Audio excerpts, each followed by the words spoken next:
带去读唐诗。白雪歌送武判官归京，作者任心。北方官地白草青，无天八月即回雪。不如一夜春风来，千树万树梨花开。散出檐心道卧，何求不乱饮琴薄。将军甲经不得空，渡河铁衣领游地。瀚海人间得重兵，秋魂惨淡万里行。用君滴酒饮归客，乌琴琵琶倚强敌。纷纷暮雪下黄门，风沙风旗挡不还。轮台东门送君去，去时说满天山路。山回路转不见君，雪上空留马行痴。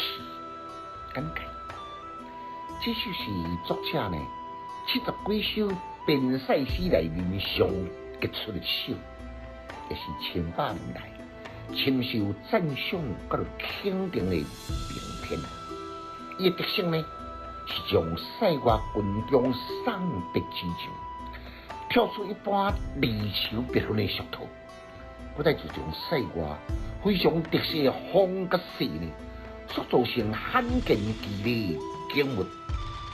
伫8月，大漠北塞呢，已经铺天盖地，风强势跳，将大漠呢非常特色的地草全部来砍尽，好像一夜中间春风吹动千万丛的梨花来盛开。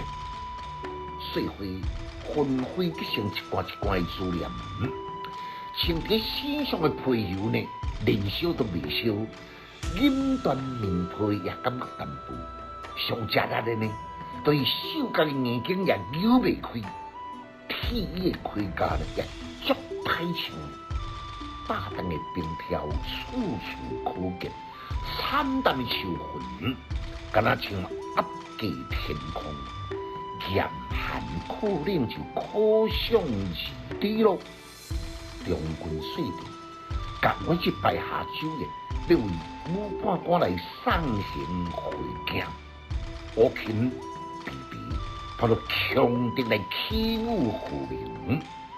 原本我迄面的红旗呢，本来是迎风飘摇，这个时阵已经被冻结了，变成白雪中一点的红色。喺轮台当中，要来送军离去。白水抑阁是飘落不停，已经铺满天山的道路咯。山回路转，已经无看人影咯。只有碎地呢，空留一排，得行过铁魂，令人来释怀。读诗的囡仔白学歹，有气质，有文采，读诗快乐哦。